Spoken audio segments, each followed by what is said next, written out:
Welcome back to the channel finance tax accounts Guru के YouTube channel पे आपका स्वागत है। दोस्तों आज मैंने टॉपिक लिया है अकाउंटिंग स्टैंडर्ड 1 AS1। आप अकाउंटिंग करते हैं, उसके लिए कुछ स्टैंडर्ड्स बने हुए हैं, है ना, जो सभी अकाउंटिंग करने के लिए फॉलो करने होते हैं, नहीं तो फिर कंपैरेबिलिटी नहीं रहेगी। इसलिए the institute of chartered accountants of India, the ICAI ने अकाउंटिंग के लिए नियम, कानून, रूल, रेगुलेशन, जिसे आप अकाउंटिंग स्टैंडर्ड्स कहते हैं, वो बने हुए हैं, उन्होंने बना रखे हैं, उन्होंने इशू किए हैं, जिनमें अकाउंटिंग स्टैंडर्ड 1 आज हम डिटेल स्टडी करेंगे। दोस्तों इसमें मैं बता दूं आपको कि मैं सबसे पहले क्विक व्यू लूँगा अकाउंटिंग स्टैंडर्ड का, जो आपके रिवीजन में भी काम आएगा। आप सिर्फ ये देखना चाहते हैं क्विक व्यू क्या है, पहले मैं वो पढ़ाऊँगा, उसके बाद थोड़ा सा डिटेल जाऊँगा, उसके बाद थोड़ा और डिटेल जाऊँगा, उसके बाद थोड़ा और डिटेल जाऊँगा। इस तरह से अकाउंटिंग स्टैंडर्ड्स का A to Z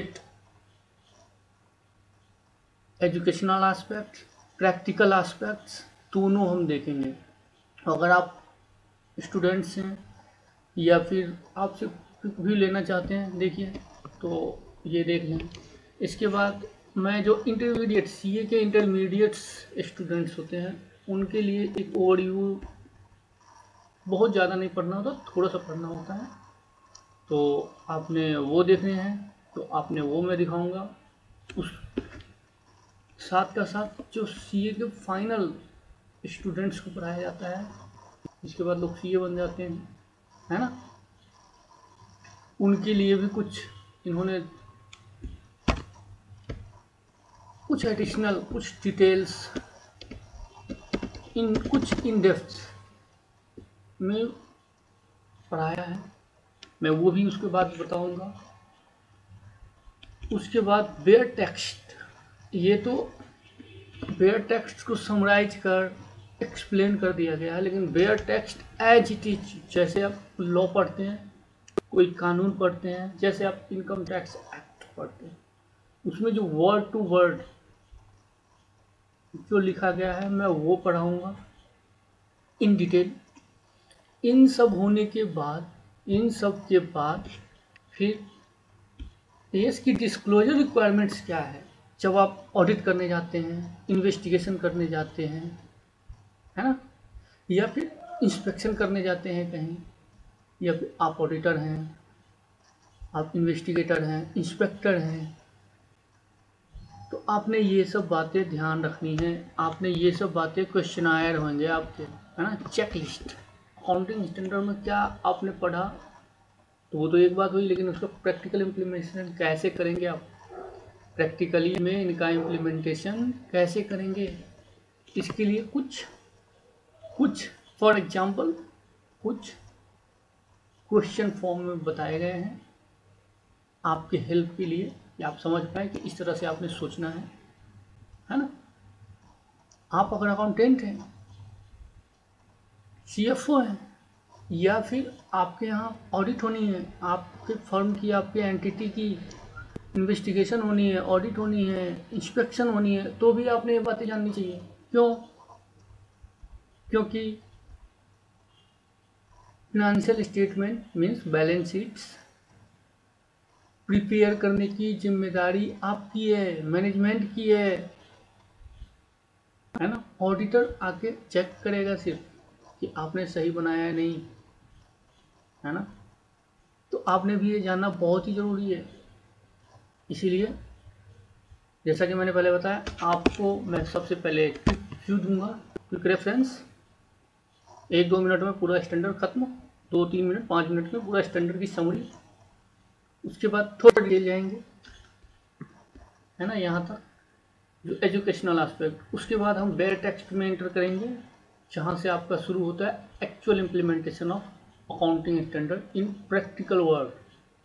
आप जब फाइनेंशियल स्टेटमेंट्स बनाते हैं, बैलेंस शीट प्रिपेयर कर रहे होते हैं, उस समय क्या क्या देखनी है आपने, या फिर ऑडिट कर रहे हैं, इंस्पेक्शन कर रहे हैं, इन्वेस्टिगेशन कर रहे हैं। समझिए दोस्तों, ये बेसिक लेआउट है। और मैं जितने भी अकाउंटिंग स्टैंडर्ड की सीरीज बनाऊंगा इसी स्टैंडर्ड, इसी लेआउट पे, इसी फ्लो में बनाऊंगा। पहले क्विक व्यू दूंगा, then summary discussion for educational purpose, then bare text discussion, then checklist.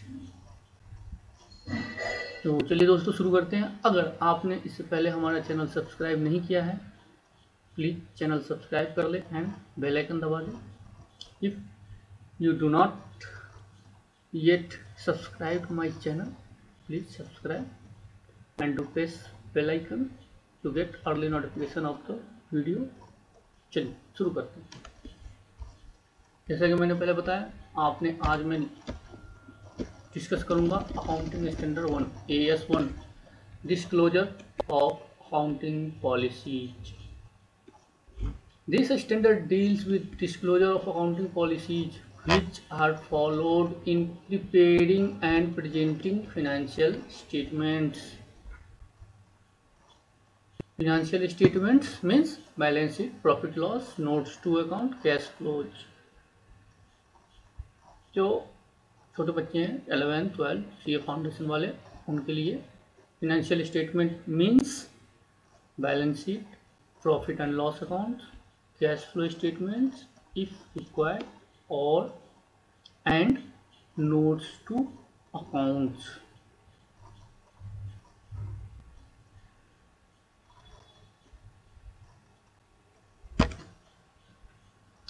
चलिए, disclosure of accounting policies.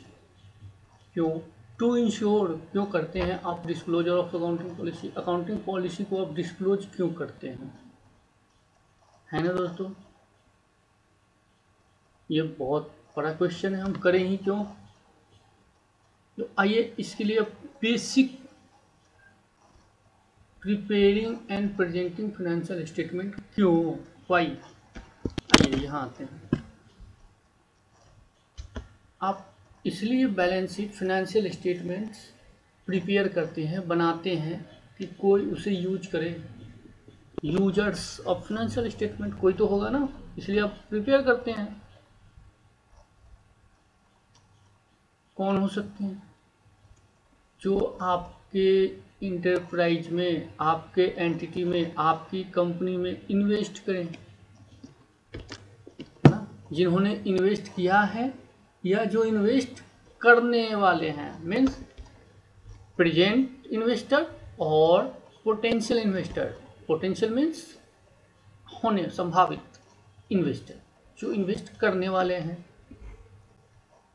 Employee को भी पता होना चाहिए कि आपकी कंपनी में क्या हो रहा है, उनकी कंपनी में क्या हो रहा है, उनकी जॉब सिक्योर है या नहीं। लैंडर्स, जिन्होंने आपको लोन दिया है ना, उन्हें भी पता होना चाहिए कि आपको जो वो उन्होंने लोन दिया है, उनकी वापसी की उन्हें संभावना है या नहीं, कितनी है, गारंटी क्या है वापस होने की। सप्लायर क्रेडिटर्स, जो आपको गुड्स सप्लाई करते हैं, चाहे वो कैश में या क्रेडिट में, जो क्रेडिट में करते हैं उन्हें आप क्रेडिटर कहते हैं। उन्हें भी ये पता होना चाहिए कि इनकी फाइनेंशियल पोजीशन अच्छी है या नहीं, जिससे कि मैं जो इन्हें क्रेडिट पे गुड्स भेज रहा हूँ, सप्लाई कर रहा हूँ, ये इनके पैसे मुझे, इनके कंसिडरेशन मुझे वापस मिलेंगे या नहीं।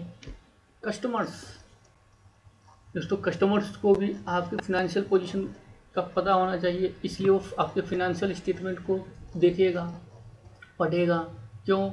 क्योंकि कुछ कस्टमर ऐसे होते हैं जिन्हें गारंटी चाहिए होता है आपसे, कि आपके प्रोडक्ट की वारंटी चाहिए होता है। सपोज कोई इलेक्ट्रॉनिक गुड्स है ना, mobile phones, AC, car, bike, कुछ भी, एनीथिंग, वहाँ गारंटी होती है 1 साल, 5 साल, 10 साल। कहीं ऐसा ना हो कि आपकी फाइनेंशियल पोजीशन सही नहीं हो, कस्टमर आपसे गुड्स ले ले और उनकी गारंटी पीरियड में आप उनको सर्विस ना दे पाओ, इसलिए कस्टमर को भी आपकी फाइनेंशियल पोजीशन जाननी सही है, या फिर आप पे ट्रस्ट बनना है कि आप सही प्रोडक्ट बनाते हो नहीं बनाते, है ना। गवर्नमेंट एजेंसीज, क्यों, इनको रेवेन्यू सबसे प्राइमरी उद्देश्य होता है गवर्नमेंट एजेंसी का, आपसे रेवेन्यू का, टैक्स। सेकेंड, पब्लिक इंटरेस्ट को भी ध्यान में रखना है इन्हें कि आप कुछ ऐसी एक्टिविटी, ऐसी हरकतें तो नहीं कर रहे हो जिससे public interest means overall Bharat की पब्लिक को नुकसान हो रहा हो, या कुछ भी ऐसा है ना। इसलिए ये यूज करते हैं आपको financial statement. Public, general public को भी मालूम होना चाहिए कि आपके आसपास के लोगों को भी मालूम होना चाहिए कि आप क्या कर रहे हैं, है ना। नेक्स्ट, जब ये सब होंगे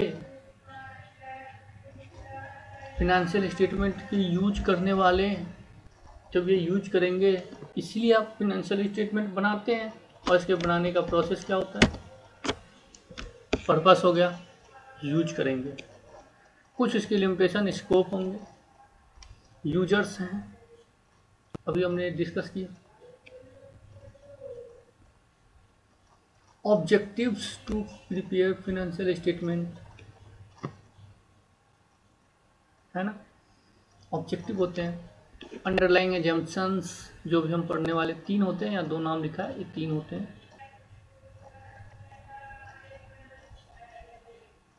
sorry, qualitative aspects of financial statements, ये भी हम पढ़ने वाले हैं। Understandability, relevance, reliability, comparability,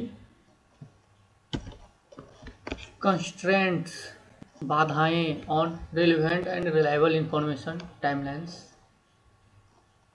cost and its benefit comparison, balance between qualitative characteristics. Next, elements of financial statements.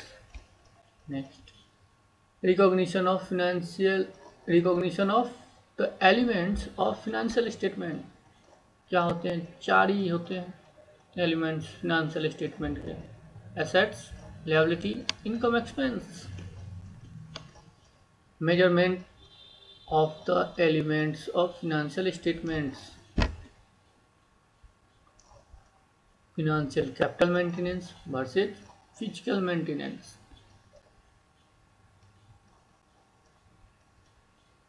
तो दोस्तों आपने समझ लिया होगा कि क्यों आप फाइनेंशियल स्टेटमेंट प्रिपेयर करते हैं, क्यों प्रेजेंट करते हैं, है ना।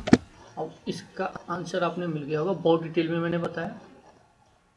यहाँ देखिए, to ensure proper understanding of financial statement, किसे, users of the financial statements को clear, it is necessary that all significant accounting policies adopted in the preparation and presentation of the financial statement should be disclosed. Such disclosure should form part of financial statements. अब आपने कौन से accounting policy को follow किया है वो आपने financial statement में डिस्क्लोज करना होगा, और वो फाइनेंशियल स्टेटमेंट का पार्ट होगा।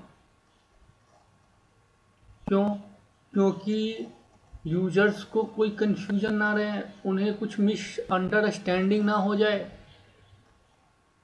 है ना, कि आपने ये अकाउंटिंग पॉलिसी फॉलो की लेकिन आपने डिस्क्लोज नहीं किया, लेकिन users of the financial statement ये सोच ले कि इसने सेकंड अकाउंटिंग पॉलिसी फॉलो की होगी, फिर तो उनका डिसीजन गलत हो जाएगा ना, उनकी अंडरस्टैंडिंग गलत हो जाएगी। इसलिए आपने डिस्क्लोज करनी है, मोस्ट इंपोर्टेंट थिंग। चलिए आगे बढ़ते हैं। अकाउंटिंग पॉलिसी है क्या, accounting policy accounting policies refer to the specific accounting principles and methods, specific accounting policy principles and methods of applying those principles adopted by the enterprise in the preparation and presentation of financial statements.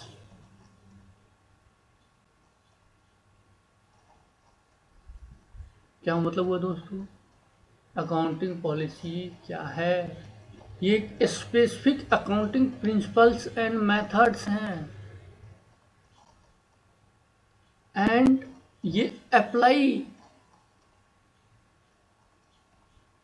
होते हैं क्या? ये principles adopted by enterprise in the preparation and presentation of financial statements। ये specific accounting principles and methods हैं, और यही principal apply करती हैं इंटरप्राइज कहाँ? प्रिपरेशन ऑफ फिनेंशियल स्टेटमेंट्स के लिए। फिनेंशियल स्टेटमेंट को प्रिपेयर एंड प्रेजेंट करने के लिए ये प्रिंसिपल्स एंड मेथड्स अप्लाई होता है। इन्हीं प्रिंसिपल्स एंड मेथड्स को अकाउंटिंग पॉलिसी कहते हैं।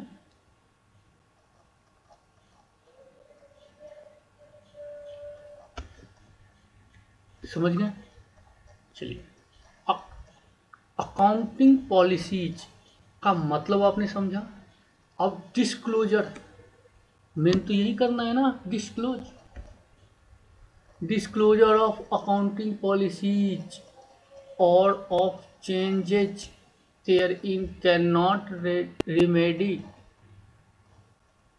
wrong or inappropriate treatment of the item in the books of account।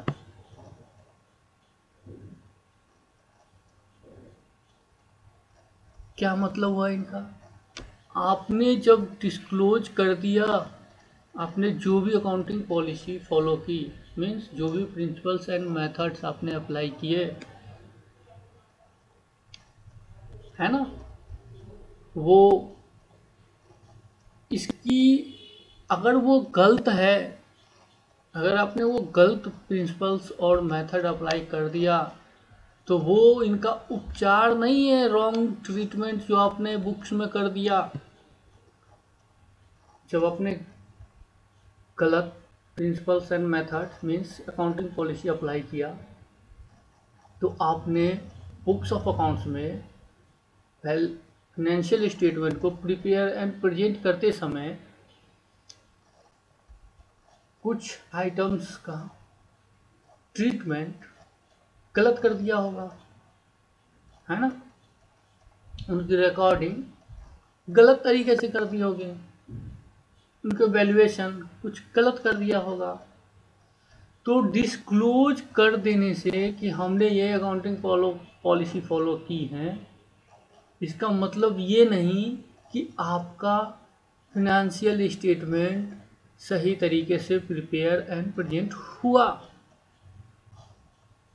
ये पहला डिस्क्लेमर है ना, ये कंस्ट्रेंट है। पहले तो बताया गया कि आपने सारी अकाउंटिंग पॉलिसी फॉलो करनी है, डिस्क्लोज करनी है ना।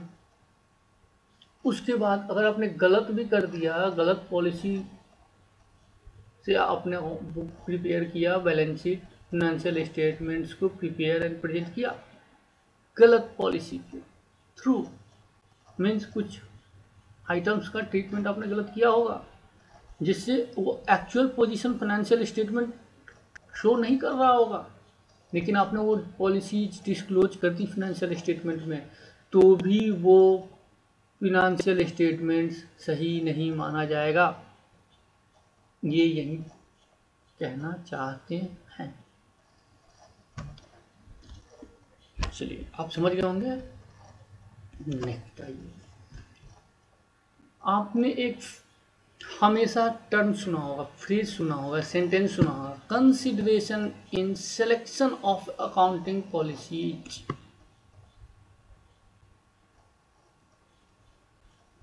है ना। Considerations in selection of accounting policies, जब आप अकाउंटिंग पॉलिसी को सेलेक्ट करेंगे तो आप किन बातों को ध्यान में रखेंगे, आपकी समझ क्या होनी चाहिए, आप किस तरह से सोचकर अकाउंटिंग पॉलिसी को ध्यान में रख कर सेलेक्ट करेंगे। यहाँ देखिए प्राइमरी कंसिडरेशन मीन्स प्राइमरी, सर्वप्रथम आपने ये ध्यान में रखने हैं कि financial statement should present true and fair view. जो आप फिनेंशियल स्टेटमेंट प्रिपेयर करोगे उसके लिए अभी आप अकाउंटिंग पॉलिसी सेलेक्ट कर रहे हो, तो आपको ये ध्यान में रखना है कि आप ऐसे और इस तरह से सेलेक्ट करो अकाउंटिंग पॉलिसी को कि उस अकाउंटिंग पॉलिसी के थ्रू जो आप फिनेंशियल स्टेटमेंट को प्रिपेयर एंड प्रेजेंट करोगे वो true and fair view present करे, मीन्स उसका पिक्चर ट्रू एंड फेयर हो। अब ट्रू एंड फेयर का मतलब क्या? ट्रू मीन्स ट्रू, सत्य।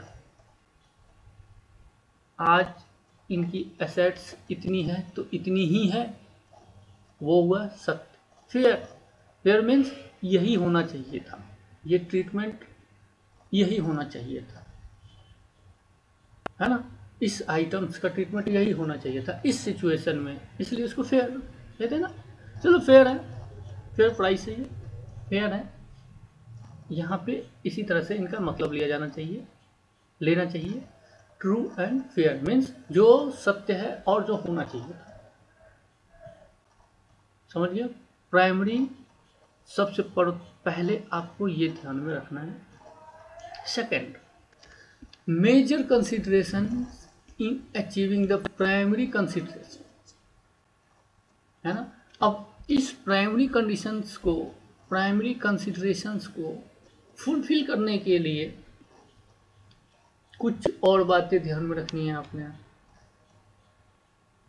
ये 3 बातें, prudence, substance over form and materiality. Prudence, substance over form, materiality. दोस्तों अभी तक आप जानते होंगे, कई बार सुना भी होगा, consideration in selection of accounting policies. बस आप फटाफट बोल देते हैं, 3 है जी, prudence, substance over form, materiality. लेकिन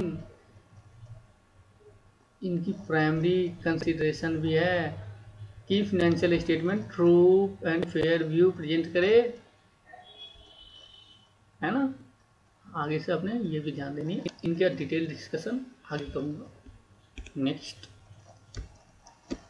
fundamental accounting assumptions. Fundamental accounting assumptions क्या होते हैं? 3, going concern, consistency and actual.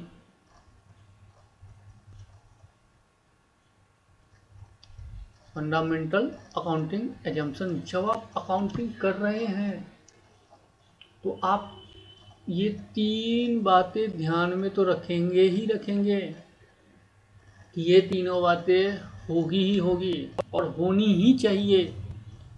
जैसे going concern means business infinite period के लिए चलता रहेगा।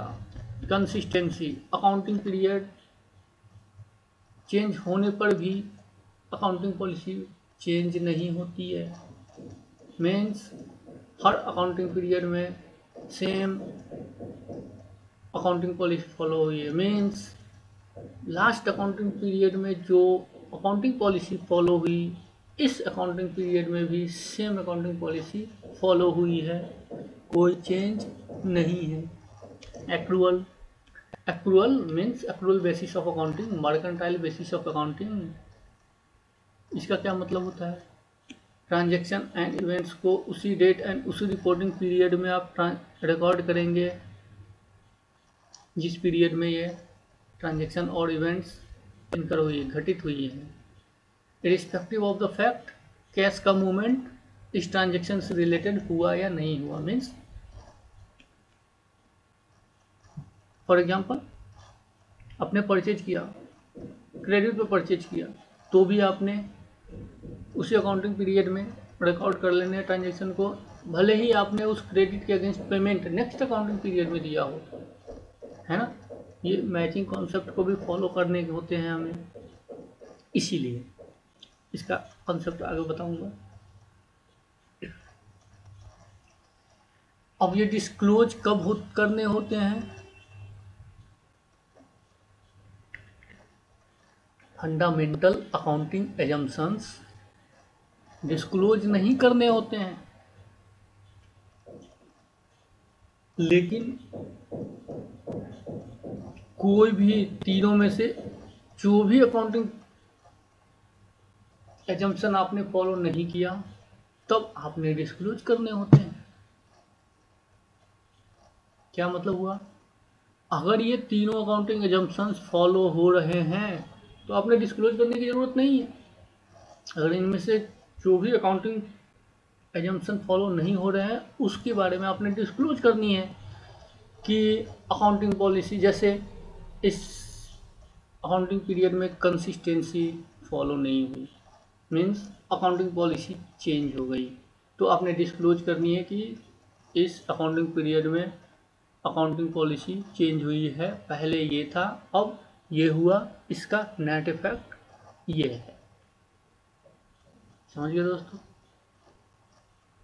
Next, change in an accounting policies.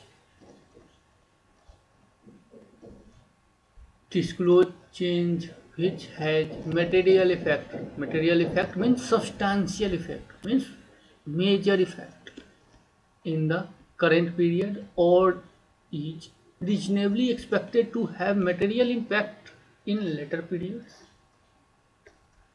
In case of change which has material effect in the current period, disclose to the extent ascertainable, जो निश्चित किया जा सकता है, जिसे डिटरमाइन कर सकते हैं। The amount by which any item in the financial statement is affected by such changes. If not ascertainable, अगर आप अमाउंट क्वांटिफाई नहीं कर सकते होली या पार्टली, इंडिकेट द फैक्ट, आप फैक्ट को डिस्क्लोज करो,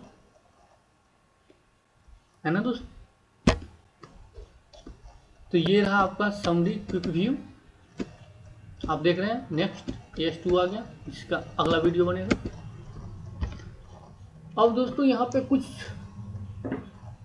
चीज़ें मिसिंग हैं। फॉर एग्जांपल, आप कहते हैं कि सर जी ये अकाउंटिंग प्रिंसिपल्स एंड मेथड्स, है ना, अकाउंटिंग प्रिंसिपल्स एंड मेथड्स का कुछ एग्जांपल दिखाओ। ये एग्जांपल बेयर टेक्स्ट में ऑलरेडी दे रखा है, आइए दिखाते हैं आपको, क्योंकि अभी समरी पार्ट चल रहा है इसलिए फटाफट आपको क्विक व्यू करवाते हैं।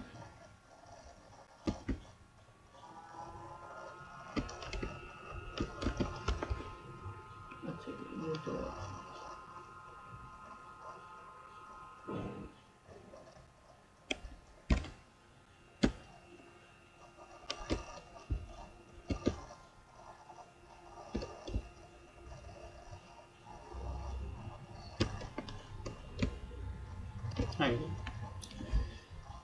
एक क्वेश्चन हमेशा आता है, areas in which different accounting policies are followed.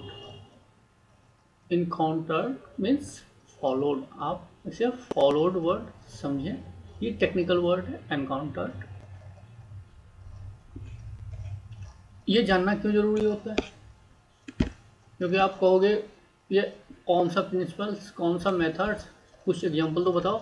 इनका एग्जांपल अकाउंटिंग स्टैंडर्ड में ऑलरेडी दे रखा है, ये देख लो आप। Following are the examples of areas in which different accounting policies may be adopted by different enterprise, है ना। पहला देखें आप एग्जांपल, मेथड्स ऑफ डेप्रिसिएशन, है ना, डेप्रिसिएशन एंड अमोर्टाइजेशन। दोस्तों अगर किसी वर्ड का मीनिंग आपको नहीं पता तो मैंने अकाउंटिंग टर्मिनोलॉजी का detail discussion and summary discussion दोनों वीडियो अलग अलग डाल रखे हैं, 3 पार्ट में आपको डिटेल डिस्कशन, 6 घंटे की वीडियो है, 2 घंटे की वीडियो है समरी, उन्हीं 160 वर्ड का एक वीडियो मिलेगा आपको 2 घंटे की। आप वो देखना, आपने क्लियर हो जाएगी वर्ड का मतलब। अब यहाँ मेथड्स ऑफ डेप्रिसिएशन बता रहे हैं क्या क्या होता है, कुछ याद आ रहा है आपने? SLM and WDV straight line method पहला method, second WDV written down value या फिर रिड्यूसिंग बैलेंस मेथड, याद आ रहा है? कोई इंटरप्राइज WDV फॉलो कर सकता है, कोई एंटरप्राइज SLM फॉलो करेगा, लेकिन उसे डिस्क्लोज करना पड़ेगा। Treatment of expenditure during construction, construction contract में भी अलग अलग मेथड्स फॉलो किए जाते हैं। इसके लिए एक अकाउंटिंग स्टैंडर्ड्स है, मैं उस पर एक सेपरेट वीडियो बनाऊंगा, आप वो वीडियो देखें। Next, conversion of translation of foreign currency items, foreign currency, इस पे भी एक स्टैंडर्ड्स है AS11, मैं उस पर एक सेपरेट वीडियो बनाऊंगा, आप देखना। कंस्ट्रक्शन के लिए AS7, फॉरेन करेंसी के लिए AS11, फॉरेन करेंसी के लिए AS11, कंस्ट्रक्शन के लिए AS7, मैं उस पर सेपरेट वीडियो बनाऊंगा। नेक्स्ट देखिए, वैल्यूएशन ऑफ इन्वेंटरीज, इस पे भी एक स्टैंडर्ड है AS2 नेक्स्ट स्टैंडर्ड, वहाँ भी अलग अलग तरीके से वैल्यू होती है इन्वेंट्री। कोई एक इंटरप्राइज कुछ और मेथड फॉलो कर रहा है, दूसरा इंटरप्राइज दूसरा मेथड फॉलो कर रहा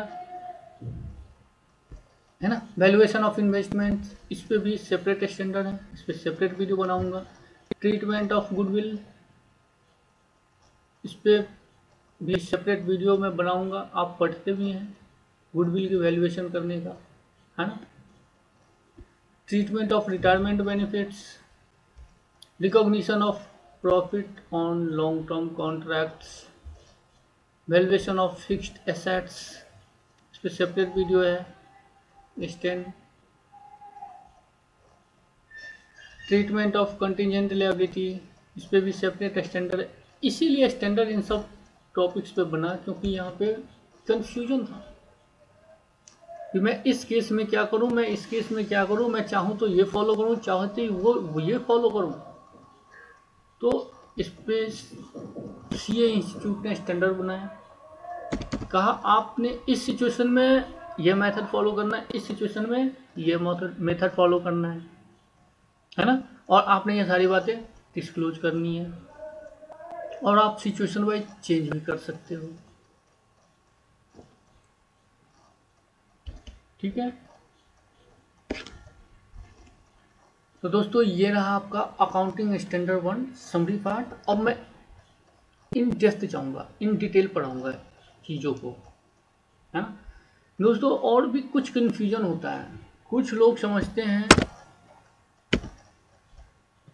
कि ये बातें qualitative aspects of financial statement AS1 में लिखी है, नहीं।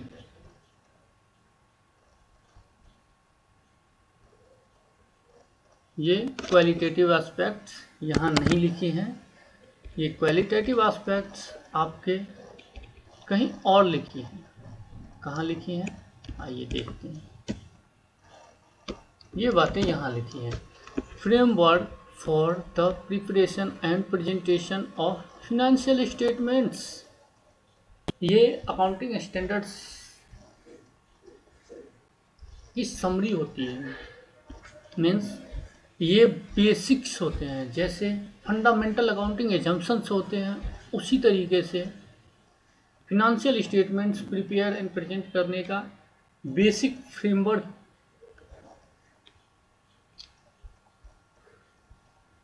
जो ये बताता है कि आपने फिनेंशियल स्टेटमेंट कैसे प्रिपेयर करनी है, किन बातों के ध्यान रखनी है ना। तो इन सब का जब आप एक साथ स्टडी करते हो कि मोटे तौर से एक फिनेंशियल स्टेटमेंट को प्रिपेयर एंड प्रेजेंट करने के लिए क्या फ्रेमवर्क होना चाहिए, इसे ही आप framework for the preparation and presentation of financial statement कहते हैं। इस पे मैं एक सेपरेट वीडियो बनाऊंगा, बहुत इंटरेस्टिंग वीडियो होगा। इससे आप फिनेंशियल स्टेटमेंट को प्रिपेयर करने का फ्लो समझेंगे, ये कैसे बनता है, क्यों बनता है, यहाँ क्या क्या बातें ध्यान में रखनी है। मोटे तौर पे मैं इस पर सेपरेट वीडियो बनाऊंगा। ये भी अकाउंटिंग स्टैंडर्ड्स वाले चैप्टर में ऑलरेडी दे रखा है, इसका मैं अलग से वीडियो बनाऊंगा सेपरेट, है ना, जिसका नाम होगा बैलेंस शीट प्रिपरेशन।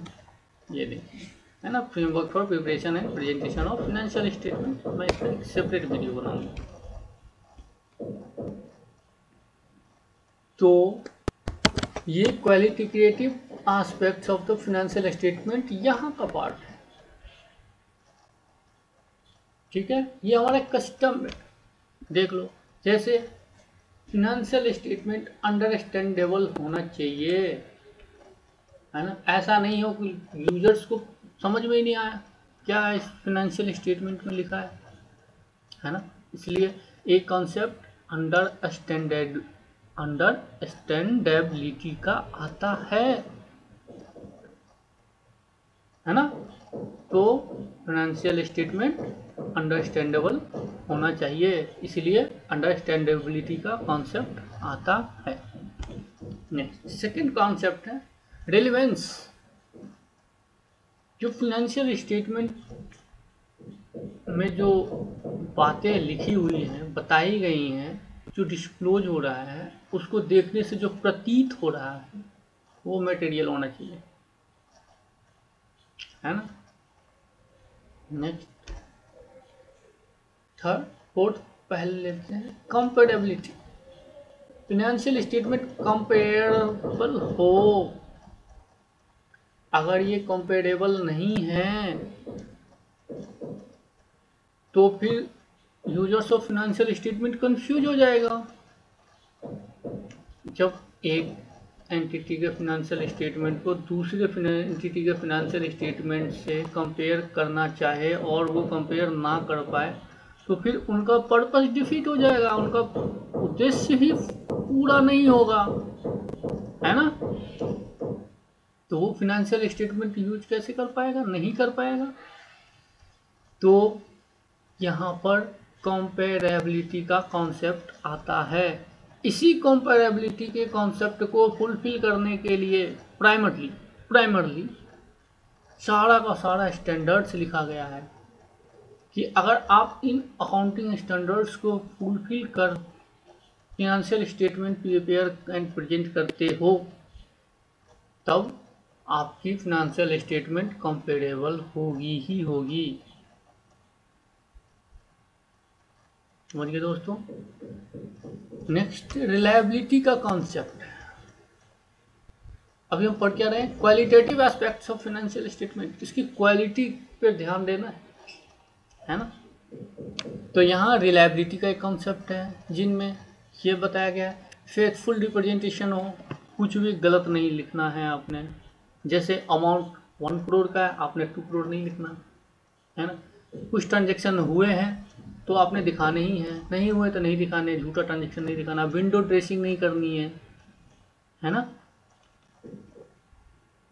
यहाँ सब्सटेंस ओवर फॉर, अभी आपने पढ़ा ना, अभी आपने पढ़ा अकाउंटिंग स्टैंडर्ड 1 में, वहाँ क्यों सब्सटेंस ओवर फॉर्म की चर्चा की गई है, रिलायबिलिटी कॉन्सेप्ट को फुलफिल करने के लिए।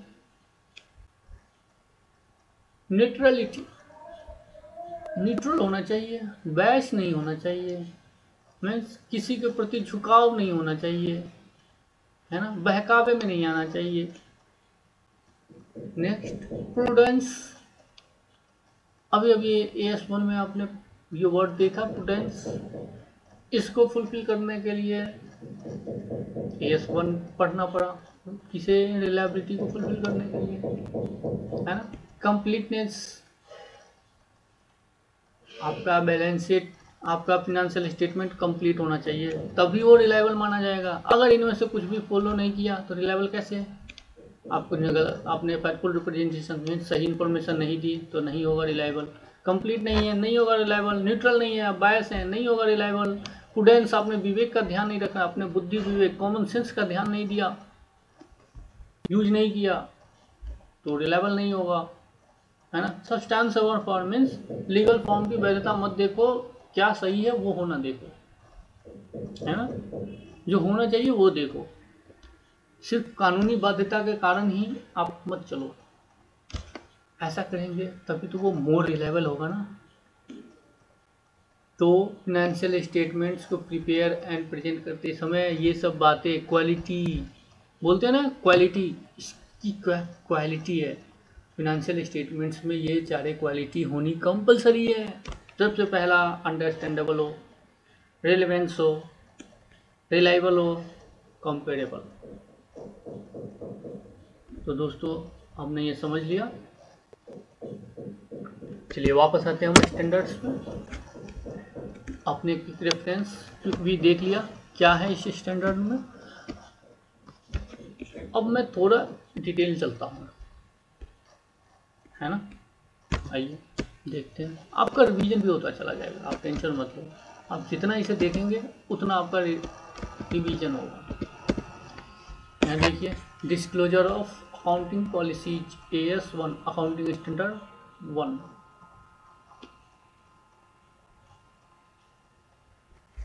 यहाँ देखिए इंट्रोडक्शन दिया है अकाउंटिंग पॉलिसी के डिस्क्लोजर के लिए, AS1 के लिए। Irrespective of the extent of standardization, diversity in accounting policies is unavoidable for two reasons. First, accounting standards cannot and do not cover all possible areas of accounting, and enterprise have the freedom of adopting any reasonable accounting policies in areas not covered by the standard। समझ गए दोस्तों, generally कुछ ऐसा बचता ही नहीं है।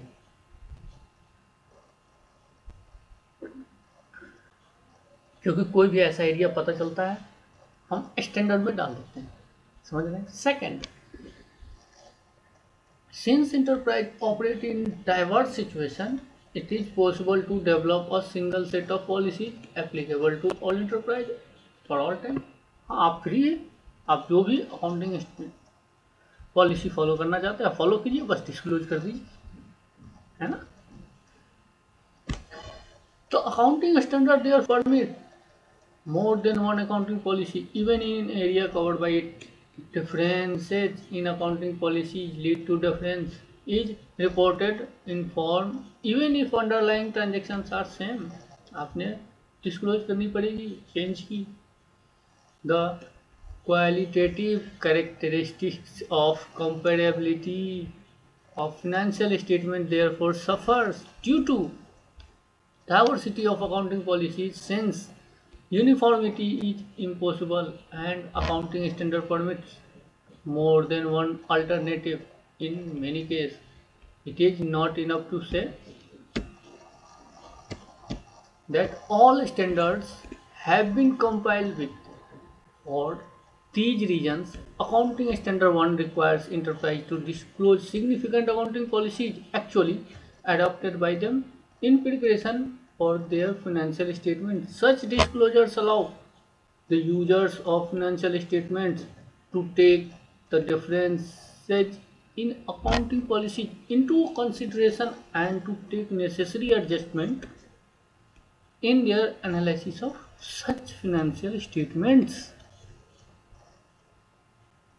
दोस्तों जितनी बातें मैंने बताया इनका पर्पस वो इंग्लिश में यहाँ लिखी हुई है इंट्रोडक्शन में कि आप क्यों पढ़ते हैं, है ना।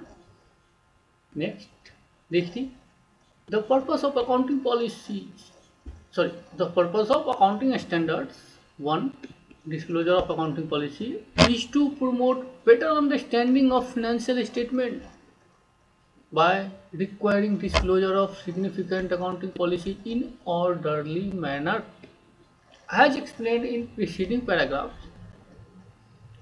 Such disclosure facilitate more meaningful comparison between financial statements of different enterprise for same accounting periods. The standard also requires disclosure of changes in accounting policies such that the user can compare financial statements of same enterprise for different accounting periods. The standard apply to all enterprise. ये standard सभी enterprise पे applicable हैं। दोस्तों, मैं आपको एक चीज़ बताना भूल गया कि कौन कौन सा स्टैंडर्ड किन की इंटरप्राइज पे एप्लीकेबल है, मैंडेटरी है। ये मैं वीडियो को लास्ट में बताऊंगा, इसलिए आपने वीडियो को लास्ट तक देखनी है, ठीक है। ये मोस्ट इम्पोर्टेंट कि कुछ स्टैंडर्ड्स हैं जो किसी भी एंटरप्राइज को फॉलो करना मैंडेटरी है। ईच एंड एवरी, हर एक एंटरप्राइज को जितने भी बैलेंस शीट बनेंगे, आप नॉर्मल लैंग्वेज में आप बात करें तो जितने भी बैलेंस शीट प्रिपेयर होंगे, मीन्स जितने भी फिनेंशियल स्टेटमेंट प्रिपेयर होंगे, सभी में AS1 फॉलो करना है, whether it is proprietor, partner और कंपनी। समझ गए। नेक्स्ट आइए देखते हैं फंडामेंटल अकाउंटिंग एजम्पशन। जैसा कि आप जानते हैं 3 नाम है, going concern, consistency and actual. Fundamental accounting assumptions अगर फॉलो हुए डिस्क्लोज करने की जरूरत नहीं है। If not followed, disclosure required in financial statement. Disclosure चाहिए, डिस्क्लोज करना पड़ेगा। अब आते हैं दोस्तों एक एक वर्ड के ऊपर। गोइंग कंसर्न किसे कहते हैं? हाँ देखो, आपने ये फिगर भी देखती रहेंगे। The financial statements are normally prepared on the assumption that the enterprise will continue its operations in the foreseeable futures, and neither there is intention nor there is need to materially curtail the major scale of operations. The financial statement prepared on a going concern basis recognize, among other things, the need of sufficient retention of profit to replace assets consumed in operation and for making adequate provision for settlement of its liability. क्या मतलब हुआ दोस्तों? आप ये zoom करके चलेंगे, financial statement prepare करते समय आप ये जूम करके चलेंगे, ये मान कर चलेंगे कि इंटरप्राइज हमेशा के लिए अपना ऑपरेशन चलाता रहे। मीन्स ये बिजनेस बंद होने वाला नहीं है। ना तो इनकी इंटेंशन है, ना तो इनका इरादा है कि मैं बिजनेस बंद करूं, ना ऐसी कोई परिस्थिति है, ना कोई ऐसी ज़रूरत है, ना कोई ऐसी मजबूरी है ना, कि या तो बिजनेस बंद कर दूं या फिर अपने बिजनेस ऑपरेशन का बड़ा स्केल, बड़ा हिस्सा बंद कर दूँ, है ना। फॉर एग्जांपल जैसे टाटा है, इनका कोई इंटेंशन नहीं है कि टाटा मोटर्स को बंद करूँ, टाटा मोटर्स कंपनी को, या फिर टाटा मोटर्स का ये भी इंटेंशन नहीं है कि मैं अपने जो बड़े प्लांट हैं उनको बंद कर दूँ, है ना। तो इसे ही गोइंग कंसर्न कहते हैं, going concern assumption. Next consistency. दोस्तों, principles of consistency refer to practice of using same accounting policy for similar transaction in all accounting periods. क्या मतलब हुआ दोस्तों? ऐसा प्रिंसिपल्स है, ऐसे सिद्धांत आप प्रैक्टिस करते हैं, ऐसे सिद्धांत को आप फॉलो करते हैं, यूज करते हैं, जो सिमिलर ट्रांजैक्शन में सेम ट्रीटमेंट करते हैं और सभी अकाउंटिंग पीरियड में सेम ट्रांजैक्शंस के लिए, सेम टाइप्स ऑफ ट्रांजैक्शंस के लिए सेम ट्रीटमेंट सभी अकाउंटिंग पीरियड में आप करते हैं, है ना। मीन्स आप अकाउंटिंग पॉलिसी जो लास्ट पीरियड में फॉलो किए, same accounting policy, same accounting treatment for the same transaction इस accounting period, present accounting period में भी फॉलो करते हैं। इसे ही आप कंसिस्टेंसी का कॉन्सेप्ट कहते हैं। तो आप ये एजम्पशन लेके चलते हैं कि कंसिस्टेंसी है, कंसिस्टेंसी एजम्पशंस फॉलो हुए हैं, अगर नहीं तो आपने डिस्क्लोज करनी है। चलिए आगे देखते हैं। The consistency improve comparability of financial statements. Comparable है ना, कंपेरेबिलिटी कॉन्सेप्ट को फुलफिल करने के लिए कंसिस्टेंसी कंपलसरी है। An accounting policy can be changed if the change in is required by statute,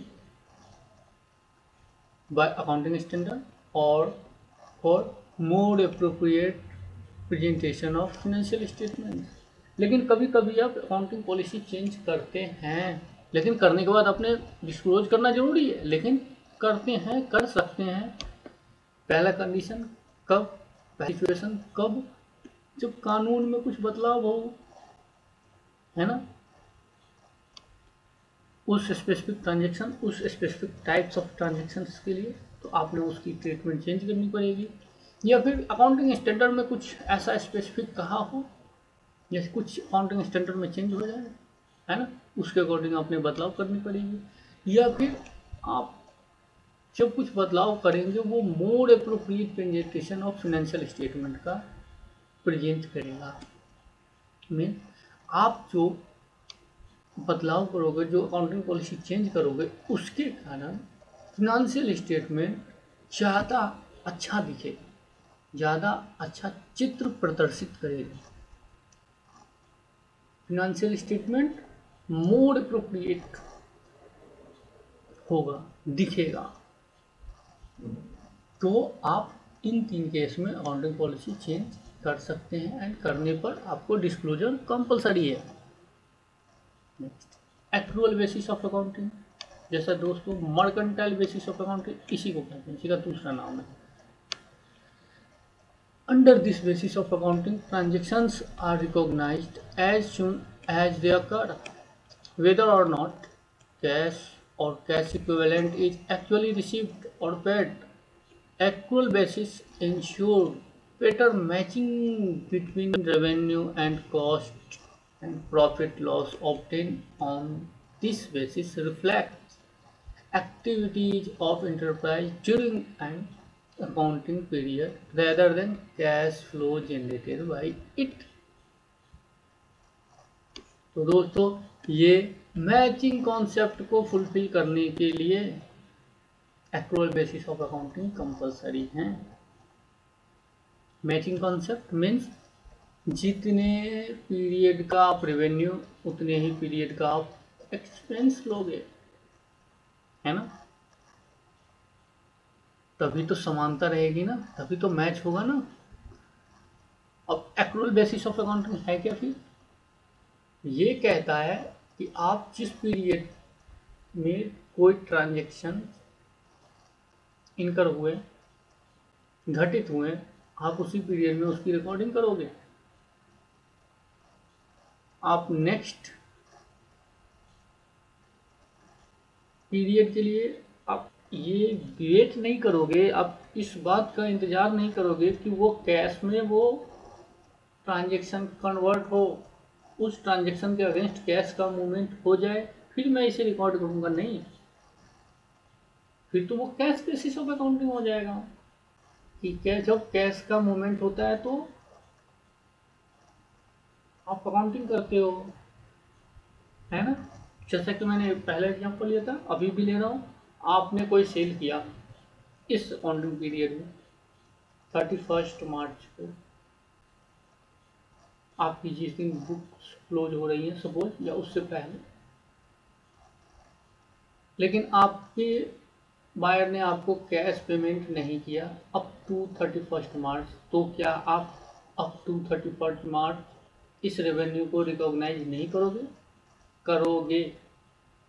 suppose 30 मार्च को ये ट्रांजैक्शन हुए तो आपने 30 मार्च को ही अपने बुक्स में सेल रिकॉग्नाइज करनी है, भले ही उसका पेमेंट आपको 10 अप्रैल 10 अप्रैल को आता है, कोई बात नहीं। यहाँ डेटर क्रिएट कर रेज कर अपने रेवेन्यू रिकॉग्नाइज कर लेनी है ना। इसे ही आप एक्रूअल बेसिस ऑफ अकाउंटिंग कहते हैं। लेकिन अगर आप 30 मार्च को रिकॉर्ड ना कर 10 मार्च को करते हो तो वो कैश बेसिस ऑफ अकाउंटिंग हो जाएगा, वो एक्रूअल बेसिस ऑफ अकाउंटिंग नहीं होगा, मर्केंटाइल बेसिस ऑफ अकाउंटिंग नहीं होगा। तो एक्रूअल बेसिस ऑफ अकाउंटिंग का कॉन्सेप्ट यही है कि आप जैसे ही ट्रांजेक्शन्स और इवेंट्स घटित होते हैं, अकर होते हैं, आप उसकी रिकॉर्डिंग करते हैं, कैश मूवमेंट का वेट नहीं करते। एक्चुअली में वो जो उसका कैश मूवमेंट पेड या रिसीव जो भी होना है उस ट्रांजेक्शन के अगेंस्ट उसका वेट नहीं करते। तो आपने ये 3 एजम्पशंस होते हैं कि आपने जो बैलेंस शीट प्रिपेयर किया है, फिनेंशियल स्टेटमेंट को प्रिपेयर एंड प्रेजेंट किया है, वो इन तीनों अकाउंटिंग एजम्पशन को फॉलो करके किया। चलिए आगे बढ़ते हैं। यहाँ इन्हीं चीज़ों को इंग्लिश में बताया गया। While accrual basis is more logical approach to profit determine than the cash basis of accounting due to matching concept, it exposes an enterprise to the risk of recognizing an income before actual receipt. The actual basis can therefore overstate the divisible profits and dividend decision based on such overstated profit lead to erosion of capital. For this reason, accounting standards require that no revenue should be recognized unless the amount of consideration of and actual realization of the consideration is reasonably certain. Despite the possibility of distribution of profit not actually earned, accrual basis of accounting is generally followed because it is logical superiority over cash basis of accounting, as illustrated by below. Section 128(1)(3) of the Companies Act makes it mandatory for companies to maintain accounts on accrual basis only. दोस्तों ये आपको जानना चाहिए कि companies के लिए, India में जितनी भी कंपनी हैं, सारी कंपनीज के लिए मैंडेटरी है कि वो accrual basis of accounting means mercantile basis of accounting he follow करेंगे। दोस्तों प्रोप्राइटर और पार्टनरशिप फॉर्म के केस में कुछ छूट हैं, लेकिन वो छूट फॉलो नहीं हो पाती। इंडिविजुअल प्रोप्राइटर के केस में काफ़ी हद तक हो जाती हैं, छूट मिलती हैं कि आप कैश बेसिस ऑफ अकाउंटिंग भी फॉलो कर सकते हैं कुछ केसेज में, कुछ लॉज में। लेकिन आप ये मान कर चले 99% केस में एंड कंपनीज के केस में 100%, क्योंकि यहाँ कानूनी बाध्यता है कि आपने एक्रूअल बेसिस ही फॉलो करनी है, तो यहाँ मर्केंटाइल बेसिस में एक्रूअल बेसिस ही फॉलो होता है 99% केस में। It is not necessary to expressly state that accrual basis of accounting has been followed in preparation and presentation of financial statement। जैसा मैंने पहले बताया, डिस्क्लोज करने की जरूरत नहीं है, अगर नहीं फॉलो है तो डिस्क्लोज करने की जरूरत है। यही क्लियर कर दिया। In case any income expense is recognise on cash basis the fact should be stated means disclose, should be disclosed. इन्हीं सब बातों को इंग्लिश में बता रखा है। तो ये इंग्लिश मीडियम स्टूडेंट्स के लिए भी मैंने रीड कर दिया, आप समझ गए होंगे। All the English medium students, you should also, you may also understand all these things, because I already read in English the same thing as I explained in Hindi. Next, and you may also take a screenshot if, or rewind the video if you not understand in one attempt, in one situation. You may rewind the video and take a screenshot, and you may read or you listen lecture again and again. Next, accounting policies. Accounting policies refer to specific accounting principles and methods of applying those principles adopted by enterprise in the preparation and presentation of financial statement. दोस्तों, जैसा अभी हमने quick reference view में देखा था, quick reference यहाँ हमने explain किया था, यही बात यहाँ लिखा है कि अकाउंटिंग पॉलिसी क्या है। Accounting policy accounting principles and methods हैं जो इंटरप्राइज अप्लाई करती है, अडॉप्ट करती है, क्यों? Preparation and presentation of financial statement के लिए, है ना। Accountant has to make decision from various options for recording or disclosing items in books of accounts. Example, यहाँ पे एग्जाम्पल बताया कि अकाउंटेंट मीन्स आप लोग कैसे डिटरमाइन करोगे, कैसे डिसीजन लोगे। यहाँ पर एग्जाम्पल बता दिया, इन्वेंट्री को कैसे आप डिस्क्लोज करो, आइटम्स टू बी डिस्क्लोज।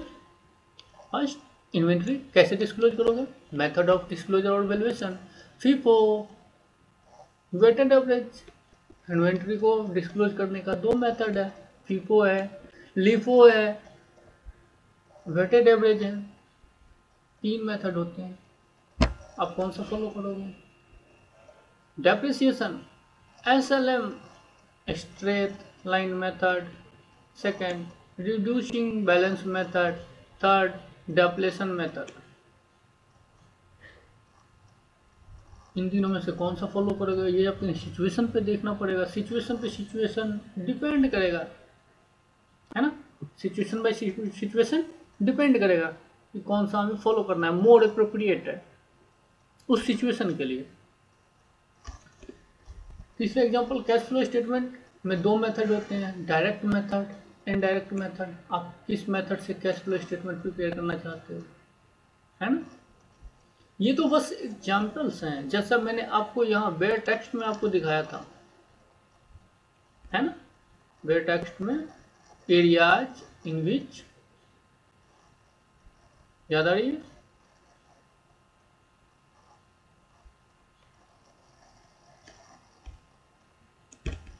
यहाँ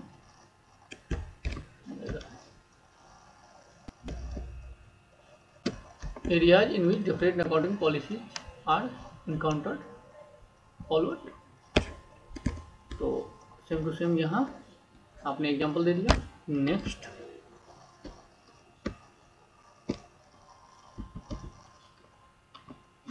आगे बढ़ते हैं। This list is not exhaustive, that is and list नहीं है ये।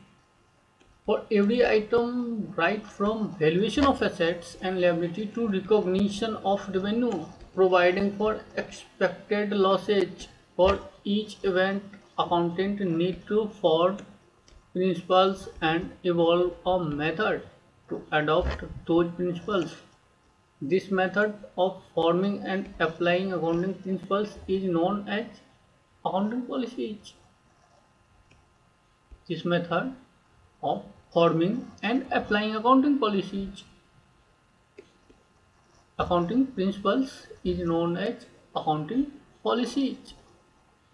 As we say that accounts is both science and art, आप सभी जानते हैं अकाउंटिंग क्या है, अकाउंट्स क्या है, साइंस भी है एंड आर्ट भी है। रिकॉर्डिंग करने की आर्ट है, एक कला, लेकिन एक ये साइंस है, ऑलरेडी एक साइंस है।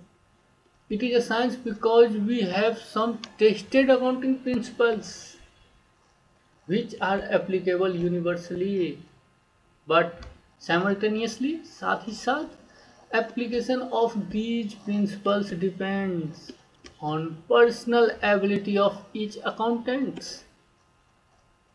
So it is arts. Since different accountants may have different approach, we generally find that in different enterprise under same industry, different accounting policies is followed. So ICI, along with government, is trying to reduce the number of accounting policies followed in India, but still it cannot be reduced to one because many different situations. Accounting policy adopted will have considerable effect on the financial results disclosed by financial statements. आप जो भी accounting policy follow करोगे उसका कुछ ना कुछ effect होगा अगर चेंज करते हो तो। If make it almost difficult to compare to financial statement, है ना। अब आप अकाउंटिंग पॉलिसी को सेलेक्ट करते समय क्या बातें ध्यान में रखोगे? Selection of accounting policy, financial statements are prepared to portray a true and fair view. अब financial statement prepare ऐसे करो कि वो true and fair view present करे of the performance and state of affair of an enterprise. In selecting a policy, alternatively, accounting policy should be evaluated in that light. In particular, major considerations that govern selection of accounting policies are, यहाँ आपने देखा था ना, ये consideration in selection of accounting policy, यही अब हम detail में पढ़ रहे हैं। पहला प्रूडेंस, पहला prudence.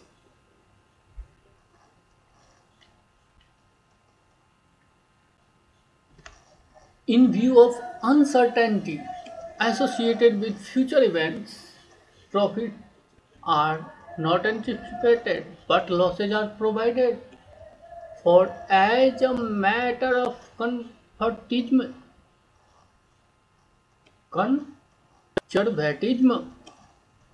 for a matter of conservatism. Provisions should be created for all known liabilities and losses, even though the amount cannot be determined with certainty and represent only the best estimate in the light of available information. एक conservatism का concept होता है जो ये कहता है कि आप सारे भविष्य की होने वाली लिएबिलिटी या लॉसेज का प्रोविजन आज कर डालो। क्या पता कल आपके पास पैसे होना हो, आज आप उसको माइंड में रख लो, आप उसका प्रोविजन कर लो, जिससे कि कल को आपको ये तकलीफ ना हो, कल को आपको ये बुरा ना लगे कि अरे ऐसा हो गया, है ना। ये कंजर्वेटिव का कॉन्सेप्ट कहता है। तो आपने अपना बुद्धि विवेक, प्रूडेंस मीन्स विवेक मीन्स कॉमन सेंस लगाते समय इस कॉन्सेप्ट को भी ध्यान में रखना है ना।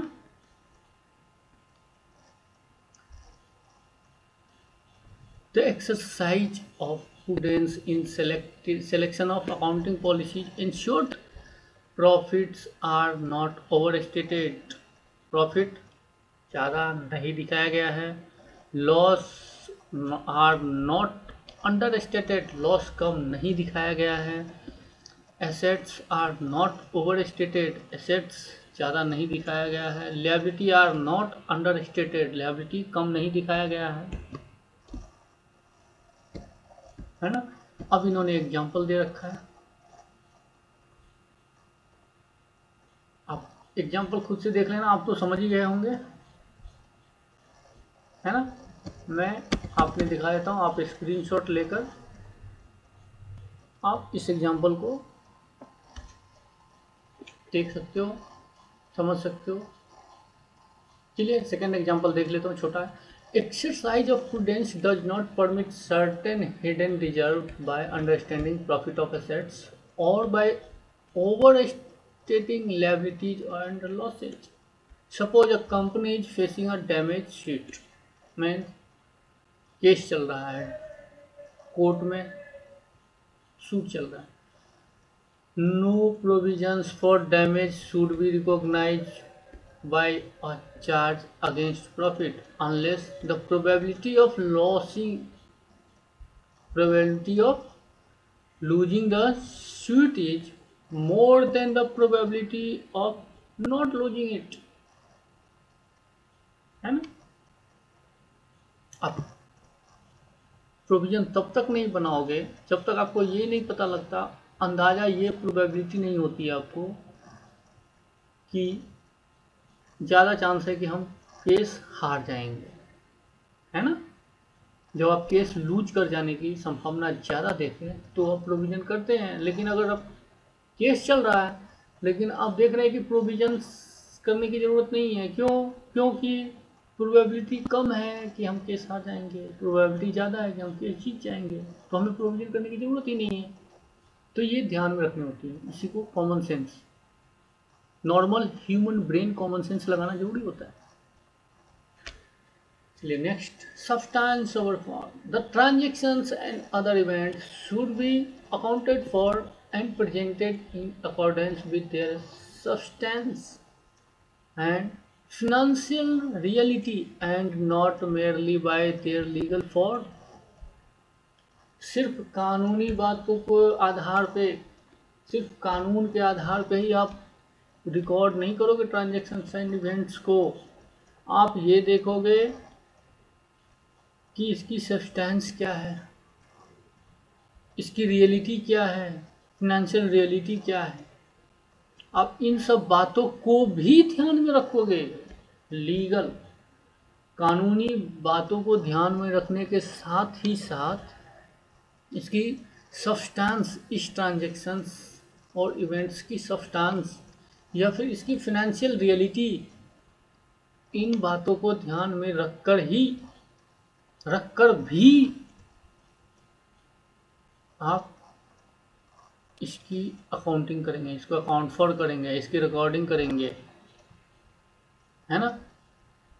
सिर्फ लीगल फॉर्म को ही ध्यान में नहीं रखेंगे जिससे कि हमारा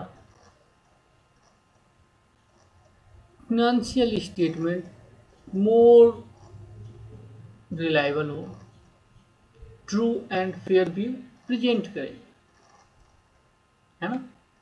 next, materiality. Financial statement should disclose all material items. Material means कुछ वैल्यूएबल हो, है ना, जिसका कुछ इफेक्ट हो, बड़ा इफेक्ट हो, that is the items the knowledge of which might influence the decisions of the user of the financial statement. Materiality is not always a matter of relative size. For example, a small amount lost by fraudulent practices of certain employees can indicate a serious flaw in the enterprise's internal control system, requiring immediate attention to avoid greater losses in future. In certain cases, quantitative limits of materiality is specified. A few of such cases are given below. कुछ example आपको दिखा रहा है। A company should disclose by way of notes additional information regarding any item of income or expenditure which exceeds 1% of the revenue from operations or rupees 1 lakh whichever is higher. एक company को एक notes additional देना चाहिए हर उस transactions के लिए जो income या एक्सपेंस का है, जो उसके रेवेन्यू का 1% से ज़्यादा या 1 लाख रुपये विच एवर हायर ज़्यादा हो। कहने का क्या मतलब हुआ, अगर किसी कंपनी का टर्नओवर 1 करोड़ है और कोई ऐसा इनकम या एक्सपेंस का आइटम जो 2 लाख रुपए का है, तो वो 1% से एक्सीड कर गया एंड या 1 lakh whichever is higher, 1 lakh से भी हायर ज़्यादा है ना, तो आपने उसे डिस्क्लोज करनी है by way of notes as additional information. तो ये 2 लाख या 1 लाख या 1%, ये क्या है, ये आपका मटेरियलिटी सेट करने का लेवल है। ये आपको 1%, 1 लाख या 2 लाख जो हमने एग्जाम्पल में निकाला, ये क्या है, मटेरियलिटी लेवल सेट करने का एक टूल है ना, कि आप इस तरह से मटेरियलिटी सेट करते हैं कि ये मटेरियल है। जब मटेरियल है तो आप डिस्क्लोज करो एडिशनल इंफॉर्मेशन के रूप में, है ना। आप कैसे डिसाइड करेंगे कि ये मटेरियल है या नहीं, इस तरह से। तो ये एग्जाम्पल है एक।